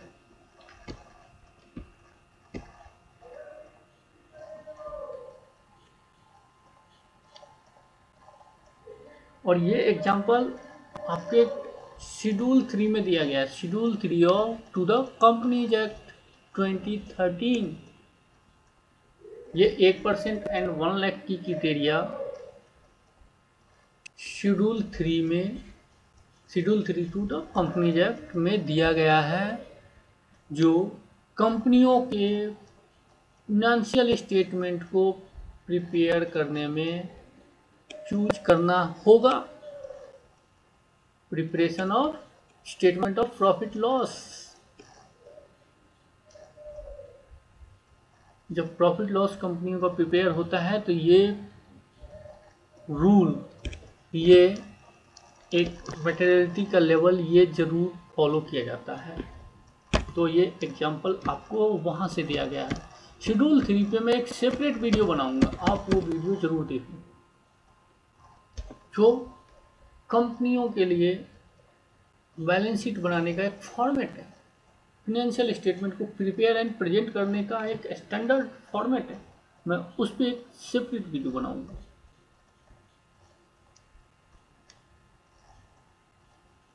A company should disclose in notes to accounts shares in the company held by each shareholder holding more than 5% share, specifying the number of shares held,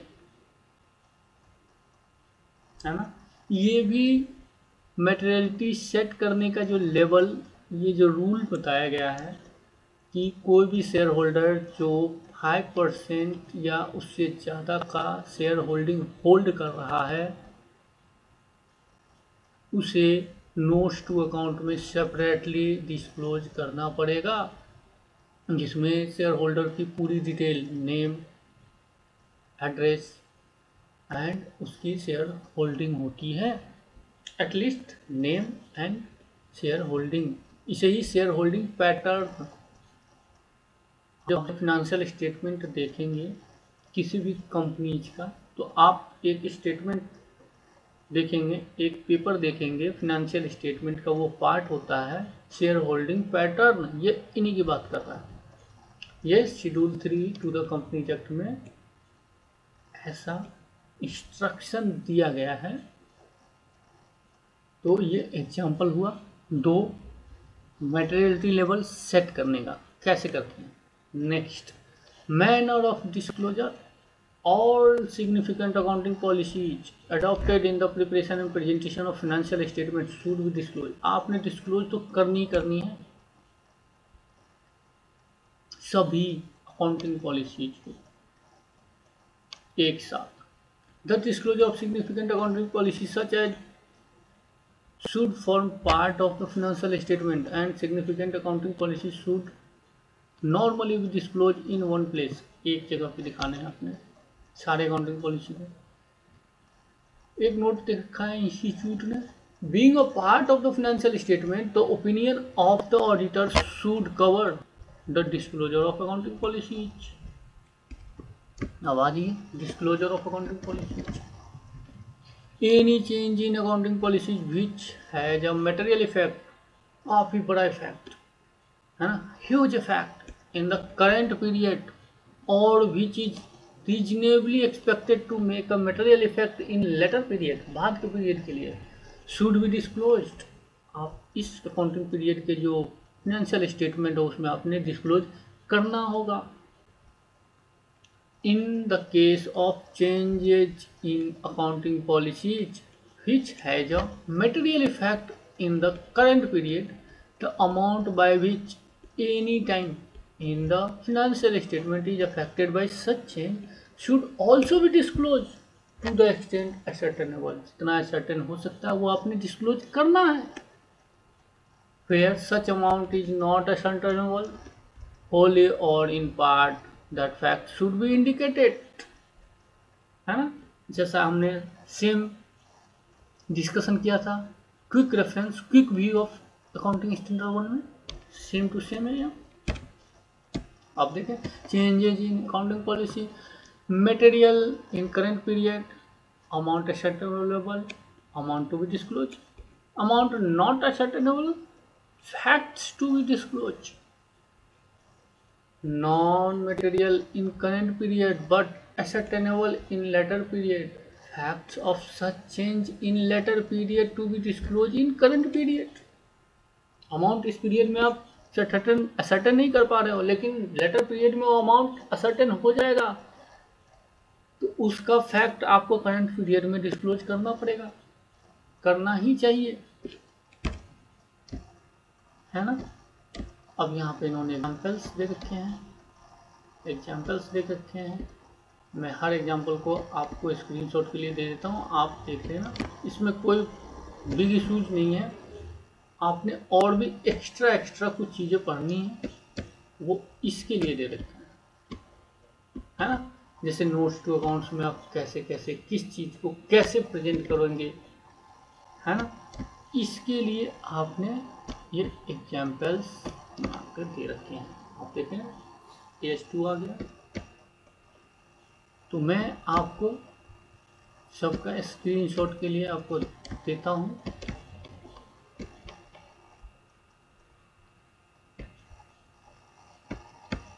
आप ये लें एग्जाम्पल 3, फटाफट स्क्रीनशॉट लेते चले, है ना। यहाँ तक आपका एग्जाम्पल 3 हो गया। अब नेक्स्ट एक कॉन्सेप्ट बच रहा है, disclosure of deviation from fundamental accounting assumptions. If the fundamental accounting assumption कौन से थे, going concern, consistency and actual are followed in financial statement, a specific disclosure not required। If a fundamental accounting assumption is not followed, the fact should be disclosed। The principle of consistency refers to the practice of using same accounting policy for similar transaction in all accounting period। ये आपको वैसे भी पहले से बता रखा है।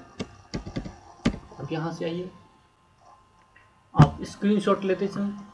Example 1, illustration 1, इसका सॉल्यूशन का आप स्क्रीनशॉट लें। नेक्स्ट इलस्ट्रेशन 2, स्क्रीनशॉट लें, इनका इलस्ट्रेशन 2 का सॉल्यूशन का स्क्रीनशॉट लें। इलस्ट्रेशन 3 का स्क्रीनशॉट का आप लें, इनके सॉल्यूशन का स्क्रीनशॉट लें, सॉल्यूशन का पार्ट 2 का स्क्रीनशॉट लें, ये आपने लास्ट इलस्ट्रेशन 4 का आप स्क्रीनशॉट लें, इलस्ट्रेशन 4 के सॉल्यूशन का स्क्रीनशॉट आप लें। अब नेक्स्ट अकाउंटिंग स्टैंडर्ड AS2 जो मैं नेक्स्ट वीडियो बनाऊंगा वहाँ बताऊंगा। दोस्तों मैं यहाँ अगर इलस्ट्रेशन डिस्कस करने लगा तो ये काफ़ी लंबा खिंच जाएगा, है ना। अब यहाँ देखिए रेफरेंस दिया, students are advised to refer the full text of AS1 disclosure of accounting policies. ये इनकी बात कर रहा, पेयर टेक्स्ट यहाँ यहाँ यहाँ, ये आप यहाँ से पढ़ो, ये ऐसा कह रहे हैं, है ना। लेकिन स्टूडेंट्स के लिए इतना इनफ है। CA IPCC even final to the some extent and MBH, MCom, BCom, BBA and other accounting और फाइनेंस प्रोफेशनल्स कोर्सेज आपके लिए इतना इनफ है फॉर द एकेडमिक पर्पस। आपको एग्जामिनेशन के लिए बेसिक आइडिया होने के लिए, एक रफ ओवरव्यू होने के लिए काफ़ी है, क्योंकि इसमें इतना ही है ना। अब जो मैं आपको ले जाऊंगा बेयर टेक्स्ट, लॉ का कानूनी लैंग्वेज, कानूनी बातें।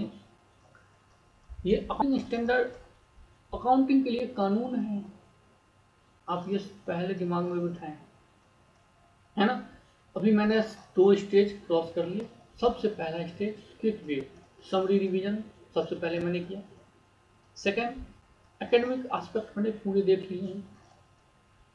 अब मैं बिल्कुल प्रैक्टिकल इंडस्ट्री एस्पेक्ट पढ़ाऊंगा। जो लोग इंडस्ट्री में एक्चुअली में काम करते हैं, ट्रेनिंग में हैं, ऑडिटिंग में, अकाउंटिंग में हैं, ऑडिटिंग में हैं, इन्वेस्टिगेशन डिपार्टमेंट में हैं, इंस्पेक्शन डिपार्टमेंट में हैं, या आप अकाउंटेंट हैं, या चीफ अकाउंटेंट हैं, या डायरेक्टर फाइनेंस हैं, या CFO हैं, चीफ फिनांस ऑफिसर हैं कंपनीज के या बिग एंटिटीज के, तो ये आपके लिए अब जो मैं पढ़ाऊंगा ये आपके लिए काफ़ी रेलेवेंट है, क्योंकि यहाँ पे 100% प्रैक्टिकल अप्रोच में लेके चलूँगा। अभी तक एकेडमिक अप्रोच था। चलिए तो शुरू करते हैं। नेक्स्ट दोस्तों, जो रिपीट होगा मैं वो ज़्यादा रिपीट नहीं करूँगा। जो एडिशनल बातें होंगी और जो प्रैक्टिकल बातें होंगी मैं वो आपको फटाफट बताता चला जाऊँगा, आप देखेंगे। जैसा कि नाम है अकाउंटिंग स्टैंडर्ड AS1 इशूड 1979। अगर उससे पहले की कोई फाइनेंशियल स्टेटमेंट है उस पर आप इसे लागू नहीं भी कर सकते हो, समझ रहे हैं। लेकिन 40 साल से ज़्यादा हो गया तो आप समझ लें कि फॉलो करना कंपलसरी है ही, है ना। अब यहाँ पे बताया गया this accounting standards includes paragraph set in bold italic type and plain type which have equal authority, दोनों की इक्वल अथॉरिटी है। Paragraph in bold and italic type indicate the main principles, जो बोल्ड या इटैलिक है वो main principles है, लेकिन इसका मतलब ये नहीं कि जो नहीं है बोल्ड इटैलिक वो बेकार है, ऐसा नहीं है।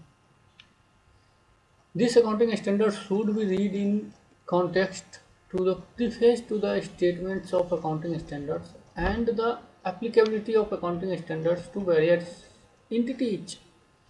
इनके अपेंडिक्स भी दे रखे हैं, वो एक अलग है, वो मैं उसके लिए बाद में बताऊंगा। अपेंडिक्स इसका और डिटेल एनालिसिस है ना, लेकिन आपका काम यहाँ से बन जाएगा। अब इन्होंने इंट्रोडक्शन दे रखा है। This standard deals with disclosure of significant accounting policy followed in preparation and presentation of financial statement, है ना। ये तो आप जानते ही हैं क्योंकि अभी आपने पढ़ा है। The view present in financial statement of an enterprise of its affairs and of the profit or loss can be significantly affected by the accounting policy followed in preparation and presentation of the financial statements. यहाँ तक भी आप जानते हैं the accounting policy followed vary from enterprise to enterprise. Disclosure of significant accounting policies followed is necessary if the view presented is to be properly appreciated. अब आप तो दोस्तों ये समझ गए होंगे कि अगर आपने यहाँ और यहाँ से नहीं पढ़ा होता है ये और ये part means as a student नहीं पढ़ा होता तो एज ए प्रोफेशनल आपने समझना बहुत कठिन हो जाता, क्योंकि यहाँ तो सिर्फ और सिर्फ वन लाइनर, क्योंकि ये कानून है ना, यहाँ कानून की व्याख्या है, एक्सप्लेनेशन है, यहाँ पे कानून की व्याख्या करके सिंपल वर्ड में बताया गया, यहाँ एज इट इज लॉ है।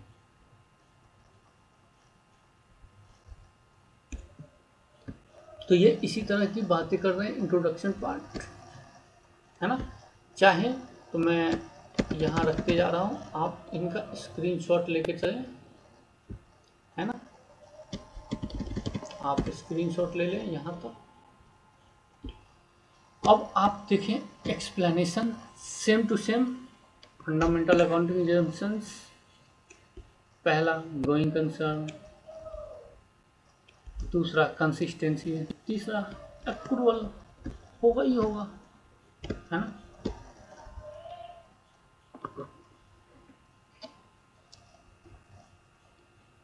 अब यहाँ देखिए इन्होंने बेयर एक्ट में कैसे लिखा होता है, certain fundamental accounting assumptions अंडरलाई the presentation and preparation and presentation of financial statements. They are usually not specifically stated because their acceptance and use are assumed. Disclosure is necessary if they are not followed. जैसा अभी तक मैंने आपको बताया बस वही यहाँ ये बता रहे हैं, है ना।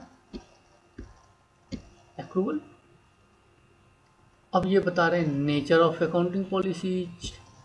जैसे अभी देखें accounting policy refers to specific accounting principles and methods of applying those principles adopted by the enterprise in the preparation and presentation of financial statement. There is no single list of accounting policies which are applicable to all circumstances. बिल्कुल ये circumstances पे ही तो change होता है। Different circumstances in which enterprise operate in this situation of diverse and complex economic activity make alternative accounting policies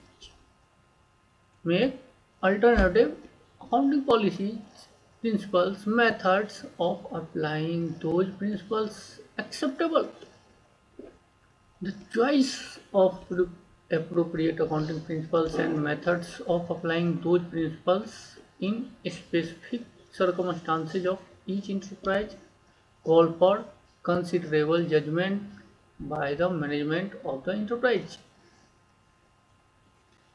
The various standards of the Institute of Chartered Accountants of India, combined with the effort of government and other regulatory agencies and progressive management, have reduced in recent years the number of acceptable alternatives, particularly in the case of corporate enterprise. While continuing efforts in the regard in future are likely to reduce the number still further, the availability of alternative accounting principles and methods of applying those principles is not likely to be eliminated altogether in view of differing circumstances faced by the enterprise. Next, areas in which different accounting policies are followed and countered, है ना। The following are examples of the areas in which different accounting policies may be adopted by different enterprises at a different situation, different circumstances.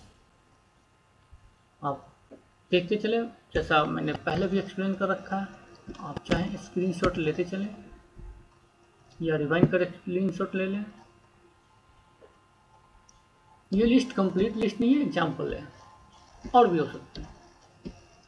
अब ये considerations in selection of accounting policy, यही 4 student substance over form and materiality, 3 है यही वाली quick reference, student substance over form materiality.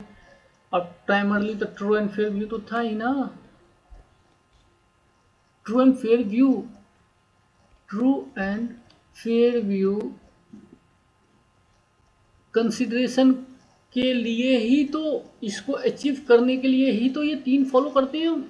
Major consideration in achieving the primary consideration true and fair view, achieving true and fair view, ये consideration हम लेते हैं, है ना। कहने को 3 लेकिन ये 4 हो जाता है। Next, disclosure of accounting policies, ये डिस्क्लोजर के लिए बातें कर रहे हैं। अब आते हैं main principles.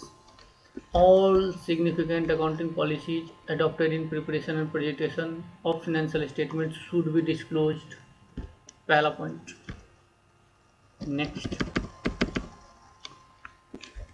the disclosure of significant accounting policy as such should form part of financial statement, and the significant accounting policy should normally be disclosed in one place, एक प्लेस पे ही सबको डिस्क्लोज करना है। Second point. Third, any change in accounting policy which has a material effect in the current period or which is reasonably expected to have a material effect in later period should be disclosed.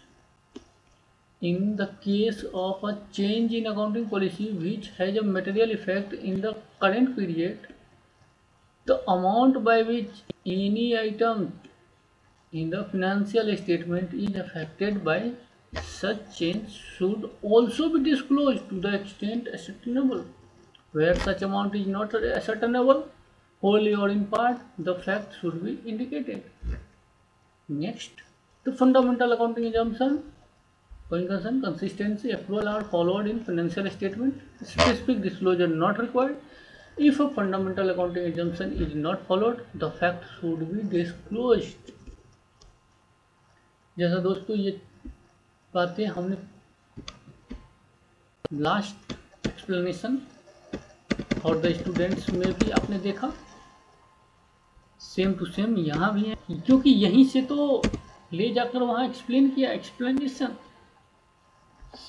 है ना। तो ये आपको मैंने bear text दिखाया, AS1 accounting standard, ये छोटा standard है, इसमें ज़्यादा कुछ है नहीं, बस डिस्क्लोजर ऑफ अकाउंटिंग पॉलिसी नाम से ही क्लियर है। अब आपको चेकलिस्ट देखनी है जो वेरी मच इम्पोर्टेंट है, अकाउंटिंग स्टैंडर्ड्स डिस्क्लोजर्स चेकलिस्ट। जब आप ऑडिट में, इन्वेस्टिगेशन में, इंस्पेक्शन में रहोगे, जाओगे, तो क्या होगा, ये आपका इन्वेस्टिगेशन ऑडिट अकाउंटिंग हो रहा है तो क्या होगा। जब आप अकाउंटेंट हो, अकाउंटिंग कर रहे हो, तो आपने ये ध्यान रखना है कि जब ऑडिटर आएंगे ऑडिट करने, इन्वेस्टिगेशन करने आएंगे, इंस्पेक्टर आएंगे इंस्पेक्शन करने, तो हमें पहले से ही प्रिपेयर रहनी है। तो आपने भी ये बातें पहले से ध्यान रखनी है ना। चलिए बारी बारी से देखते हैं AS1 के लिए क्या है। Whether all significant accounting policy adopted in preparation and presentation of the financial statement have been disclosed, yes or no। यहाँ आने का कोई संभावना नहीं है ना। Whether the disclosure of significant accounting policies such as form part of the financial statement, yes or no। आप जब चेकलिस्ट देंगे तो वो नो में फॉलो कर रहा है, आप समझ जाएंगे कि फाइनेंशियल स्टेटमेंट सही से नहीं बना। क्यों? क्योंकि ये अकाउंटिंग पॉलिसी फाइनेंशियल स्टेटमेंट का पार्ट होना चाहिए। ये नो पे क्लिक कर रखा है, मीन्स ये गलत कर रखा है। नो एन पे क्लिक कर रखा, मीन्स गलत कर रखा है ना। इसने गलत किया है, गलत तरीके से फाइनेंशियल स्टेटमेंट प्रिपेयर किया है, तो ये सही नहीं है, इससे आप पकड़ सकते हैं। Whether all significant accounting policy have been disclose at one place, answer क्या होना चाहिए? यस। अगर उसने नो और एन पे क्लिक किया मीन्स गलत है। Whether the changes in accounting policies which have a material effect in the current period has been disclosed, क्या हुआ? चेंज है, मटेरियल इफेक्ट है, डिस्क्लोज करना चाहिए। यस। नहीं किया, गलत किया। नहीं जानता, बहुत ही ज़्यादा गलत किया, क्योंकि जानना चाहिए, उन्हें अकाउंटिंग स्टैंडर्ड पढ़ना चाहिए, उन्हें अकाउंटिंग स्टैंडर्ड 1 की जानकारी होनी चाहिए थी, है ना। Next, whether the changes in accounting policies is reasonably expected to have a material effect in later period, which whether the fact of such changes has been properly disclosed in the period of adopting of change. Yes, no, not applicable.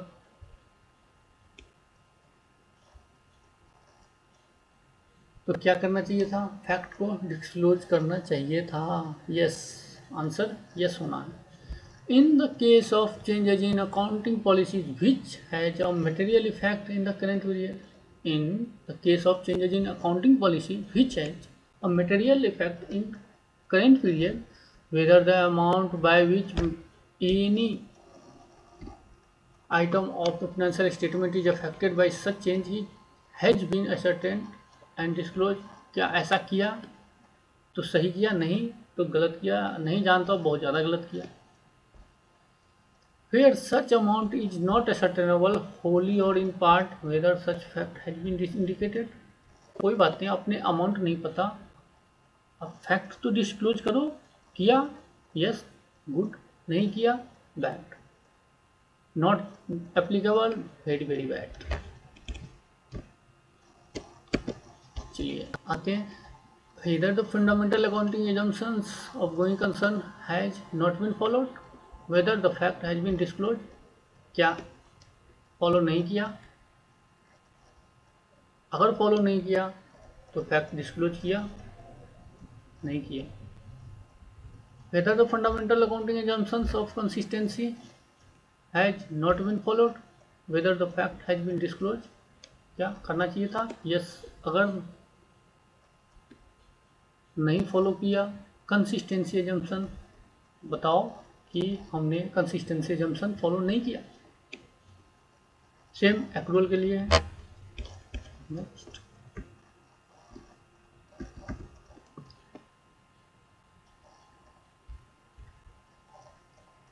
Announcement 2, accounting standard 1, 7, 8, 9 and 10 mandatory where a company has been given a specific exemption regarding any following matter, whether fact has been expense adequately disclosed to accounting policy is required to be disclosed under Schedule 3 or any other provisions of the Companies Act. Accounts have to be prepared on accrual basis. इन सब सारे questions का answer यहाँ होना जरूरी है। इससे आप ये पता लगा पाएंगे कि फाइनेंशियल स्टेटमेंट्स ठीक है, गलत है, सही से प्रिपेयर हुआ, गलत से प्रिपेयर हुआ, इसके प्रेजेंटेशन सही है, गलत है ना। इसी के आधार पे ऑडिटर रिपोर्ट को क्वालिफाई करता है, या क्लीन रिपोर्ट देता है, या मॉडिफाइड रिपोर्ट देता है, जिसे आप क्वालिफाइड रिपोर्ट कहते हैं, है ना। इसी तरह के और भी क्वेश्चन देखें। Fundamental accounting assumption has not been followed and such fact has to be disclose in financial statement, same to same. Proper disclosure regarding changes in accounting policy have to be met, किया या नहीं किया, इसका answer आप देखेंगे, है ना। तो ये था दोस्तों checklist of accounting standard 1। At least ये सब बातें देखेंगे, और ये आपका एक एग्जाम्पल है, ये जस्ट एग्जाम्पल्स हैं, ये एग्जॉस्टिव लिस्ट नहीं है कि आपने सिर्फ यही चेक लिस्ट देखनी है। ये तो आपको एग्जाम्पल्स के लिए दिया गया कि ये चेकलिस्ट आप चेक करना है, ये चेकलिस्ट आपने देखनी है। आप इसमें और भी एडिशन कर सकते हो as per situation, as per circumstances. तो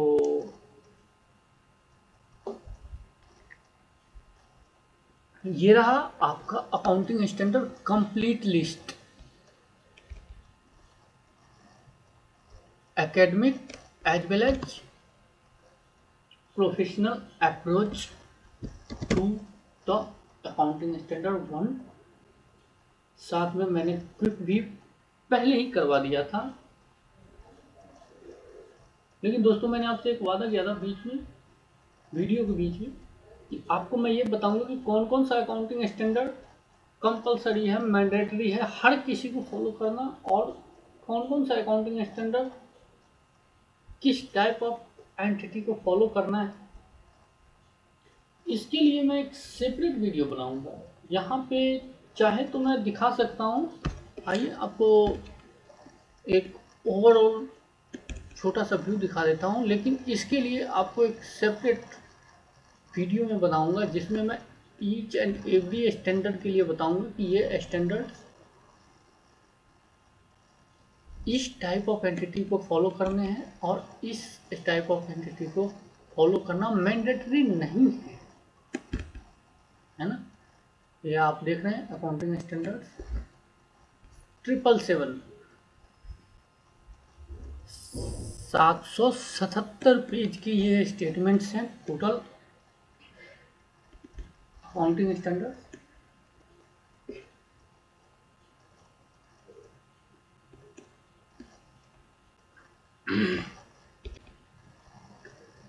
तो मैं इसके लिए आपको सेपरेट वीडियो बनाऊंगा कि किस टाइप ऑफ एंटिटी को कौन कौन से स्टैंडर्ड कंपलसरी है फॉलो करना।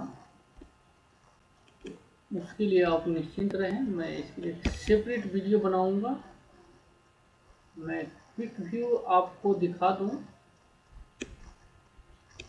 तो आप ये देख सकते हैं, ये देखें।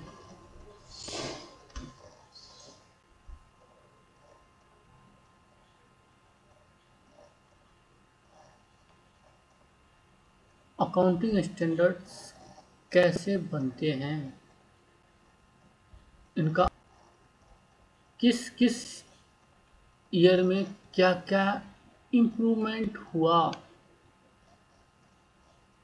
है ना, कब कब अकाउंटिंग स्टैंडर्ड बनाने में क्या क्या दिक्कतें, क्या क्या इंटरफेरेंस हुई, कौन कौन सी बॉडी यहाँ इन्वॉल्व होती हैं।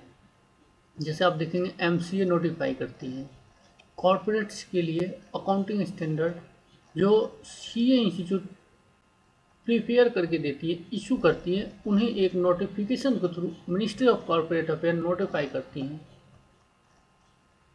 है ना। तो ये आप देख रहे हैं। और जैसा कि मैंने दोस्तों बताया आपको कौन कौन सा स्टैंडर्ड किस किस टाइप के एंटिटी को अप्लाई होता है, उस पर मैं एक सेपरेट वीडियो बनाऊंगा, आप वहाँ जरूर देखेंगे। ठीक है, आप देख रहे हैं ये स्टैंडर्ड अभी तक के लिए अप्लीकेबल है 1 अप्रैल 2019 मीन्स आज के डेट तक ये अप्लीकेबल है। तो दोस्तों अगर आपको ये वीडियो अच्छा लगा तो वीडियो को लाइक करें, अपने ज़रूरतमंदों या फिर दोस्तों को शेयर करें। अगर कोई क्वेरी है, कोई सजेशन है, आप हमें कमेंट में लिखें, मैं उस पर विचार करूँगा, उसे कंसीडर करूँगा और उसका आपको रिप्लाई दूँगा। और मोस्ट इम्पोर्टेंट, अगर आपने अभी तक चैनल सब्सक्राइब नहीं किया है तो प्लीज़ चैनल सब्सक्राइब कर लें, बेल आइकन दबाना ना भूलें, जिससे कि और भी कई सारी अच्छी अच्छी वीडियो जब मैं अपलोड करूँगा उसका नोटिफिकेशन आप तक पहले पहुँच सके। और आगे आप देखते रहें अकाउंटिंग स्टैंडर्ड की सीरीज। अभी अकाउंटिंग स्टैंडर्ड 1 हुआ, 2 होगा, 3 होगा, 5 होगा, सब के लिए मैं सेपरेट वीडियो बनाऊंगा। और अपना और अपनों का ध्यान रखें। धन्यवाद।